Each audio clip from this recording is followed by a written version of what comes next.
Hi everyone, my name is Casey Rain and we are The Violet Reality. Today we're talking once again about the legendary king of pop, Michael Jackson.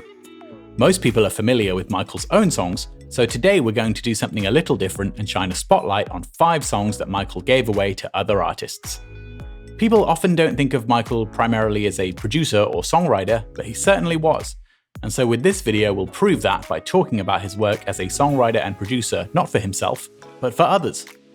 Before we start, please subscribe to our channel and don't forget to hit the bell so you don't miss any future videos. Let's do this.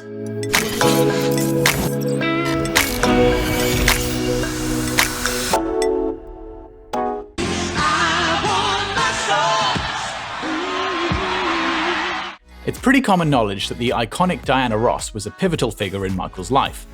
She helped mentor the Jackson 5 at Motown, and even though she didn't actually discover the group, Motown spun the story that she did in order to boost them by association with one of their biggest stars. Of course, her and Michael were always very close and they even starred together in The Wiz. In 1982, shortly before Michael began his rocket ship trip to becoming the biggest selling artist of all time with the release of Thriller, Diana Ross released an album called Silk Electric. The lead single was a song called Muscles, written and produced by Michael Jackson. Named after Michael's infamous pet snake, the song is a sexy, sultry ballad about Diana's desire for a muscle-bound lover. Michael's inimitable vocals can be heard as backing vocals at the beginning and occasionally throughout the song, and another legendary singer, Patti Austin, also performed backing vocals. The track was deservedly nominated for a Grammy for Best Female Vocal R&B Performance, proving that Michael was adept at both writing and producing for other acts.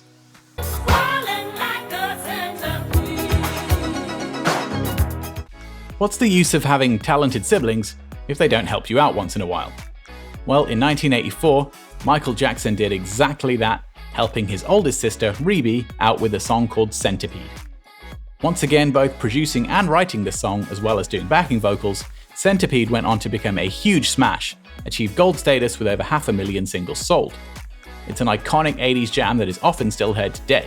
And although Rebbie hasn't been heavily present in the music business since then, and isn't as well known as some of her siblings, she earned her place in pop history with this incredible song. If you want to get your groove on, do yourself a favor and track down the irresistibly funky 6-minute extended cut. Now that is a serious jam. One more fun fact, aside from Michael, the other backing vocals are from the Weather Girls, yes, of It's Raining Men fame. You're the one, you're the one for me. In 1985, both Jennifer Holliday and Michael Jackson were at the top of the industry. Michael, of course, was still riding high off the success of Thriller, and Jennifer had gained fame with the Broadway show Dreamgirls, most notably with the song And I Am Telling You I'm Not Going, for which she'd won both a Grammy for the song and a Tony for her performance in the show. Michael, of course, was well tuned into Broadway and musical theatre in general, and so despite all he had going on, he took the opportunity to do something for Jennifer. Luckily, he had the perfect songwriting partner for the job. Not many people are aware of Michael's collaborations with Buzz Cohan, but it was a working partnership that led to songs such as the Sammy Davis Jr. tribute You Were There, the song Gone Too Soon, which ended up on the Dangerous album, and the song Scared of the Moon. One other song that Michael and Buzz wrote and produced together was a song called You're the One. If you listen to all the songs that Michael and Buzz did together that we just mentioned, there's obvious common ground. Basically, they are all very much in the genre of musical theatre and Broadway, or show tunes if you will. You're the One is no different. It's an emotive, lifting, powerful ballad that you could easily imagine in a musical theatre production. It's not necessarily what people think of when they think of Michael as a songwriter, but it's yet another arrow in a multifaceted bow of talents that the king of pop had. You're the One ended up as the opening song on Jennifer Holliday's second album, Say You Love Me, released on Geffen Records in 1985.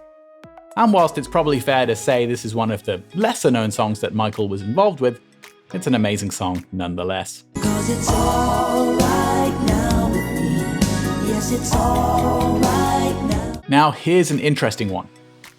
By all accounts, Ralph Tresvant should have been a major solo star after his success with New Edition. Of course, he was the lead singer in that band, and so huge solo stardom should have been inevitable. Ralph's debut solo album was packed with star power, including productions from Jimmy Jam and Terry Lewis, such as the classic track Sensitivity, and this track, All Right Now, written and produced by Michael Jackson and John Barnes. Despite all this star power, there was something that they hadn't foreseen, and that was the absolutely gigantic success of Ralph's new addition bandmate Bobby Brown. Bobby, of course, had teamed up with Teddy Riley as well as L.A. Reid and Babyface to be on the cutting edge of the emerging New Jack Swing sound, and his second album, Don't Be Cruel, ended up as one of the biggest albums of the decade. Because of this, and despite Sensitivity being a hit, Ralph's album, and the MJ song it contained, remained a little less well known. Strangely enough, not only was that song not a single, but it didn't appear on the vinyl or cassette editions of the album, only the CD version. Part of me wonders whether it would have been better for Michael to give Ralph a more up-tempo song rather than this ballad, although it's still a great song and I think we'd all love to hear a Michael demo if one exists. One thing I do think Michael paid attention to was how well Ralph's vocals blended with Jimmy Jam and Terry Lewis production on tracks like Sensitivity. Of course, Jam and Lewis had already been working with Janet for years at this point, but given that Ralph has a similar vocal tone and timbre to Michael, I do think it's likely that Michael was able to visualize what it might sound like if he worked with Jam and Lewis after hearing Ralph's album. And of course, just a few years later, Michael would indeed go on to do just that on the History album. Despite being not super well known, All Right Now is a magical, evocative ballad, and I think another great example of Michael working as a songwriter and producer for another artist. Why does summer start in June? Why do winters come too soon? The final song in our list is probably the one you're all most familiar with. And it's a slightly different scenario to the others. Although Michael didn't write the song Why, he did produce it. And unlike the other songs in this list, he also features on it as a lead vocalist, as opposed to the other tracks where he was only doing backing vocals. Here's the backstory. During the time Michael was working on his History album, he'd also set up his own record label MJJ Music with industry legend Jerry Greenberg, who is a good friend of ours here on this channel. They signed acts including R&B trio Brownstone and Fresh Prince of Bel-Air star Tatiana Ali. But it was the group 3T and their debut album Brotherhood that Michael was the most personally invested in, acting as executive producer, producer of multiple songs, and lending his own vocals to 2 songs, backing vocals on the song I Need You, and featured lead chorus vocals on the song Why. So why was Michael so personally invested in 3T? Well, as you probably already know, it's because 3T were phenomenally talented and also his nephews, Taj, Tarrell, and TJ Jackson, sons of Michael's older brother Tito from the Jackson 5. The song Why, written by Babyface, was originally penciled in as a contender for the History album.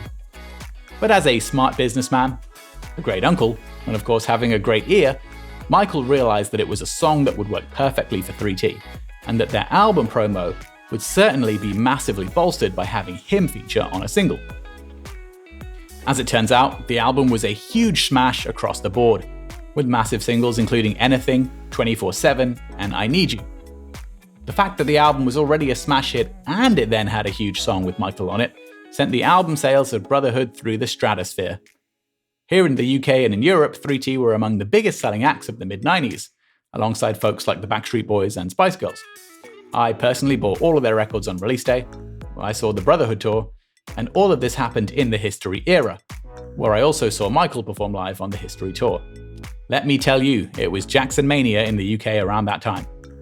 Between 1995 to 1997, there was huge success from Michael, huge success from 3T, and huge success from Janet with her Design of a Decade compilation and then her Velvet Rope album.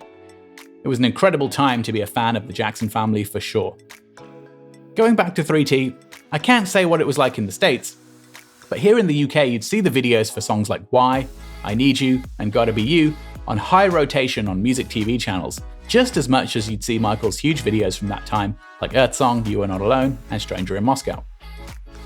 Why is an absolutely fantastic song that still holds up and gets regular play in our household to this day.